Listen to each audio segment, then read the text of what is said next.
Alors on va voir une autre façon de positionner les widgets dans une fenêtre. Plutôt que d'utiliser la méthode pack, on peut utiliser la méthode grid. Alors cette fois-ci, je vais faire un commentaire du programme principal, donc à partir de la ligne 21. Et on va essayer de voir ce que cela va donner. Alors en fait, ici à la ligne 21, je crée une liste de taille 8. Et ici, R également une liste de taille 8.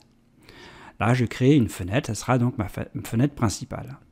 Et ensuite, vous voyez, à partir de la ligne 24, je parcours la liste T et la liste R, et chaque élément, ça sera également une liste de taille 8, que ce soit pour T que pour R. Donc en fait, T et R sont des listes de listes. Alors, prenons par exemple I égale 0. Donc T crochet 0, c'est une liste de taille 8, et R crochet 0, c'est également une liste de taille 8. Donc je parcours chacune de ces deux listes, T crochet 0, R crochet 0.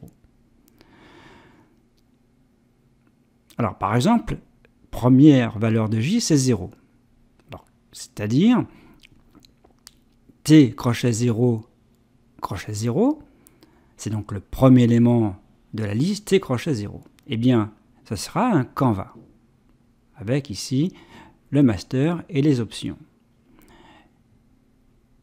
Et R, donc je passe directement ici, R crochet 0, ça sera un ovale qui sera créé dans le canvas T crochet 0, crochet 0. Alors selon la valeur de I et de J, la couleur, ça sera soit noir, soit blanc. Et vous avez à la ligne 29, non pas un pack, mais un grid. Grid, ça permet de positionner dans une grille les widgets de cette fenêtre à une certaine ligne et une certaine colonne. Vous voyez la syntaxe? Donc quand I vaut 0 et J vaut 0, eh bien le widget ici qui est le canvas T crochet 0, eh bien sera positionné à la ligne 0, la colonne 0. Bien, et ensuite vous avez les méthodes bind. Alors j'ai également créé un rectangle dans ce canvas. Donc en fait, résumons, si je prends I égale 0 et J égale 0, eh bien j'ai donc déjà d'une part un canvas, j'ai d'autre part un cercle, ou un disque, avec une couleur soit blanc, soit noir, et j'ai également un rectangle dans ce canvas. Alors, exécutons le programme. Voilà. Donc ici, vous voyez, si je regarde la première ligne, ici, la première ligne, vous avez un 8 canvas, et à l'intérieur de chaque canvas, il y a un disque et un rectangle. Et comme ça, il y a 8 lignes. Bon, pour l'instant, je ne fais pas d'événement, je ne fais que montrer ce que fait grid. Donc par exemple, ici, la première case, c'est le premier grid. Donc ici, c'est I égale 0 et J égale 0. Bien. Alors maintenant, je vais commenter je laisse ici l'exécution parce que je vais faire des événements. Donc il y a deux événements ici. Alors ces événements sont liés donc à des widgets. Alors ici, quel widget? Eh bien le canvas T, crochet I, crochet J. Par exemple ici, si je vais ici à cet endroit-là, bon, j'ai ici un certain widget, c'est le canvas. Donc si on compte au niveau des lignes 0, 1, 2, 3, 0, 1, 2, donc 3, 2. Bien. Ce canvas, je lui associe un événement. C'est le bouton 1. Le bouton 1, c'est le clic gauche. Et en faisant ça sur ce canvas, je supprime. Alors, j'appelle la fonction supprimer. On verra ce que fait la fonction supprimer. Et le bouton 3, c'est un clic droit. Et j'appelle la fonction créer. Alors, regardons ce que fait donc un clic. Donc, je prends par exemple celui-ci, j'avais dit. Donc, je fais un clic gauche, ça me supprime. Et maintenant, si je fais un clic droit, ça crée. Alors, on va regarder maintenant ces deux fonctions, supprimer et créer. Alors, regardons la fonction supprimer. Elle est appelée, par exemple, comme je l'ai fait tout à l'heure, si je fais un clic gauche ou un clic droite dans un widget de cette fenêtre. Donc ici, c'est le Canva, par exemple, ici à ce niveau-là. Alors regardez, ici, il y a event.widget. Alors event.widget, ça me donne en fait le nom du widget qui correspond à cet événement. Et à la ligne 5, info, w.grid info, donc ça c'est pareil, c'est une méthode qui me permet de récupérer ce que j'appelle info, l'indice I et J, c'est-à-dire la ligne et la colonne, de la grille où se trouve le widget W.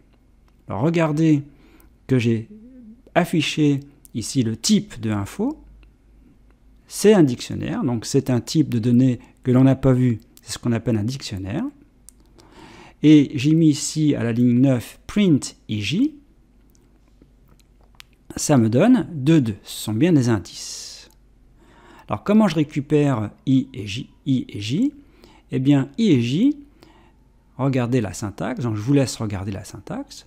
J'ai mis info, donc ici la ligne, virgule, int, info, la colonne. Donc en fait ici, IJ, c'est un tuple. Info, c'est un dictionnaire. Alors pourquoi un dictionnaire? Alors je vais quand même essayer de détailler ici. Un dictionnaire, il y a des champs et des valeurs. Donc ici, on va dire un champ, c'est row, et il y a une valeur. Donc ici, je veux la valeur du champ row, bah, c'est I. Et là, je veux la valeur du champ colonne. C'est exactement ce que l'on veut. Alors, une fois que j'ai récupéré I et J, donc ici, c'est bien marqué ici un 2 et 2, c'était à ce niveau-là, c'était ce qu'en va, eh bien, w.delete, ça fait quoi? Bah, W, c'était le Canva, donc sélectionné par l'événement. Donc ici, c'est ce Canva-là. Eh bien, ce que je fais, j'enlève de ce Canva R. Alors, je rappelle, R crochet, ici 2, 2, c'est le cercle. Donc, ça me l'enlève bien. Par exemple, si je le fais ici, vous voyez, ça m'enlève bien le cercle, et vous voyez bien 2,4, 2 pour la ligne, 0, 1, 2, 0, 1, 2, 3, 4, 4 pour la colonne. Bon, et maintenant si je fais un clic droit, ça m'appelle la fonction créer. Alors créer, c'est exactement pareil. Je récupère le widget concerné par cet événement. Je récupère le dictionnaire qui me donne pour ce widget les indices colonne, ligne et colonne de la grille où se trouve ce widget. Je récupère donc les deux indices I et J. Je peux effacer ici, donc j'efface ici le R, crochet I, crochet 0. Alors est-ce que c'était la peine de le faire puisque ça avait déjà été effacé, donc c'est pas la peine normalement, mais bon, je l'ai de nouveau fait. D'ailleurs, je vais l'enlever, je vais le mettre en commentaire, on va voir ce que ça donne. Et là, je recrée un ovale avec ici une couleur qui est différente. Alors on va voir, j'ai dit que si je enlève cette ligne-là, on va regarder, donc ici je vais enlever et on va voir ce que ça donne.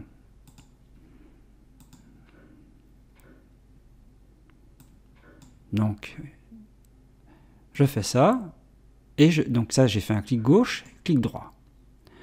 Bon, par contre, ce qui serait intéressant, si je fais directement un clic droit, directement sur déjà un de ceux qui se trouvent. Alors, je vais faire un clic droit, par exemple, sur celui-ci.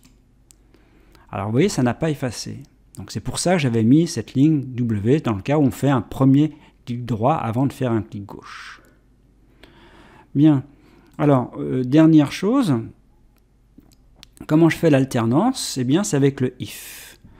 Alors ici, i plus j pourcentage 2 égale 0, ça veut dire si i plus j est pair. Eh bien, je crée un disque de couleur noire, et sinon, je crée un disque de couleur, la couleur blanche.